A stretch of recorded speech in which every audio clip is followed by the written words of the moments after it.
பேறுகால நிதியுதவியாக 6,000 ரூபாய் இருந்தது 12,000 ரூபாயாக 12,000 18,000 ரூபாய் உயர்த்தி தந்தார்கள்.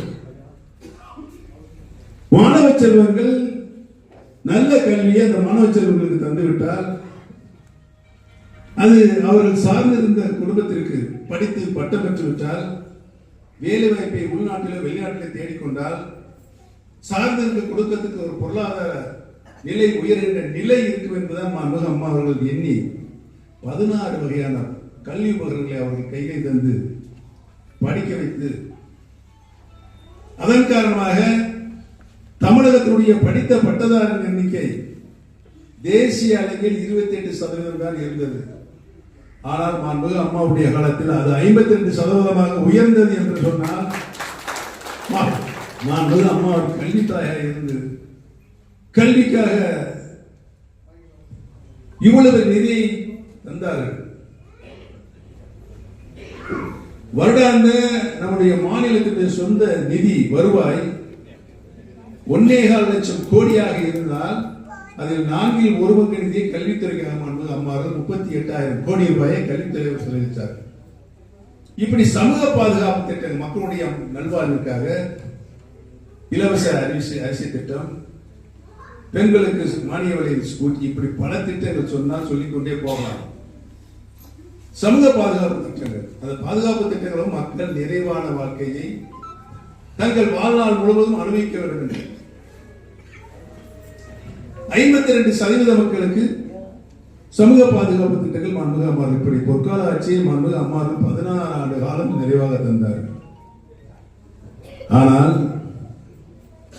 எந்த நோக்கத்திற்காக நாங்கள் எடப்பாடி பழனிசாமி ஆட்சியை காப்பாற்றினோமோ அந்த நோக்கம் சிதைகின்ற வகையில் அவருடைய ஒவ்வொரு திட்டமும் செயலற்ற திட்டமாக தோல்வி அடைகிற திட்டமாகத்தான் இருந்தது. அவர் தலைமை பொறுப்புக்கு ஏற்றதற்கு பின்னால் அவர் சந்தித்த தேர்தல் 8, ஈரோடு தேர்தல் சேர்ந்து 9, ஊரக உள்ளாட்சி தேர்தல், நகராட்சி தேர்தல், பேரூராட்சி தேர்தல், மாநகராட்சி தேர்தல், இடைத்தேர்தல்கள், இப்படி பல தேர்தல்கள் சந்தித்து சட்டமன்ற பொது தேர்தல் ஆட்சியை போச்சு. அதற்கு முன்னால் அந்த நாடாளுமன்ற தேர்தல், அந்த நாடாளுமன்ற தேர்தலில் 39 தொகுதி இருக்கு தமிழகத்தில். ஒரே ஒரு தொகுதி ஒன்று கண்ணீர் ஜெயிச்சாங்க.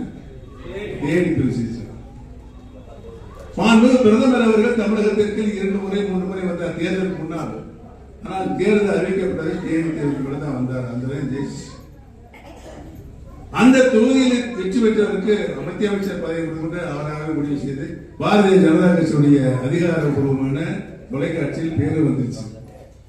இங்க இருந்து எடப்பாடி பழனிசாமி டெல்லி கூட 9 பேருக்கு மந்திரி கூப்பிட்டு போய் நிறுத்தி விட்டு வந்தார். இதுதான் அவர் தமிழக மக்களுக்கு ஒரு மத்திய அமைச்சர் கழகத்திற்கு கிடைப்பதை தடுத்த பெருமை எடப்பாடி பழனிசாமி சார். இது நிதர்சனமான உண்மை. இப்படி இந்த ஈரோடு இடைத்தேர்தல் மாண்புமிகு அம்மா கொங்கு பெல்ட், கொங்கு மண்டலம் மாண்புமிகு அம்மாவுடைய கோட்டை. எந்த காலத்தில் எப்படிப்பட்ட சூழ்நிலை வந்தாலும் அங்கு வெற்றி பெறுவார்கள். இரட்டை அங்கு இடைத்தேர்தல் வருகிறது. இடைத்தேர்தலில் நாங்களும் ஒரு வேட்பாளர் அறிவித்தோம். டிடி தினகரன் வேட்பாளர் அறிவித்தார், எடப்பாடி வேட்பாளர் அறிவித்தார். நம்முடைய பாரதிய ஜனதா கட்சியுடைய தலைவர் திரு அண்ணாமலை அவர்கள் என்னையும் திரு டிடி தினகரன் சந்தித்து நம்மளுக்கு புதிய எதிரி திமுக, அவர்களை வெற்றியடை செய்துவிடக்கூடாது என்பதற்காக நீங்களும் டிடி தினகரன் அவர்களும் என்னை சந்தித்து தனியாக பேசி நீங்கள் வாபஸ் வாங்கிக் கொள்ளுங்கள் என்று சொன்னார். சரி, நல்ல நோக்கமாக இருக்கிறது. நானும் வாபஸ் வாங்கி எங்களுடைய வேட்பாளரை வாபஸ் பெற்றோம். டிடி தினகரன் வாபஸ் பெற்றார். தற்காலிக தீர்ப்பாக கோர்ட்டு ரெட்டலை கொடுத்துச்சு. இவ்வளவு செஞ்சதுனால எடப்பாடி அணியை சேர்ந்து நின்று தோற்றவர் எத்தனை ஓட்டு வித்தியாசம் தோத்தாரு? ஐயா சொல்லுங்க, நிறுவனங்கள் 66,000 ஓட்டு வித்தியாசத்தில் கொங்கு பெல்ட்டில், கொங்கு மண்டலத்தில் மாண்புமிகு அம்மா 1989 சேவல் சின்னத்தில் நிற்கும் பொழுது 5 தொகுதிகளில் வெற்றி பெற்ற அந்த மண்டலத்தில் தோற்கிட்ட அந்த தோல்விக்கு முழு காரணம் பழனிசாமி தான். இப்படி பல தோல்விகளை கழகம் ஜெயிக்கின்ற நல்ல சூழல் ஏற்படுகின்ற பொழுது தவறான கொள்கைகளை வெளியிட்டு இவ்வளவு சொன்னாங்க. அரசியல் இருக்கும் எவ்வளவு சொன்ன கேட்க மாட்டாங்க. இந்த காதலி வாங்கவே அப்படி ஒரு ஆட்சி. எது நல்லது சொன்னாலும் மூஞ்சி கடுக்கடுன்னு வச்சுக்குவாங்க. எதுக்கு எது சொல்றீங்க? எனக்கு எல்லாம் தெரியும், போங்க.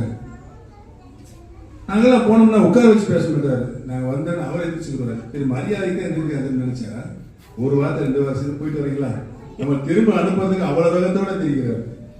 அவர் தான் இந்த நாட்டுக்கு முதலமைச்சர் வந்து கட்சியும் ஆட்சியும் இன்னைக்கு பறி கொடுத்து நாம் நடுத்தரவில் நிற்கிறோம். இன்னைக்கு இது பேசினார் கொடநாடா பற்றி. திமுக ஆண்டு கொண்டிருக்கிற ஸ்டாலின் என்ன சொன்னார்? 100 நாள்ல கொடநாடனுடைய கொலை கொள்ளைகளுக்கு சம்பந்தப்பட்டவர்களுக்கு உரிய தண்டனை நான் வாங்கி தருவேன் சொன்னாரா இல்லையா? வாக்குறுதியா செஞ்சாரா? அப்ப திமுகவும் எடப்பாடியும் கூட்டணி அமைத்திருக்கிறாரா இல்லையா? அது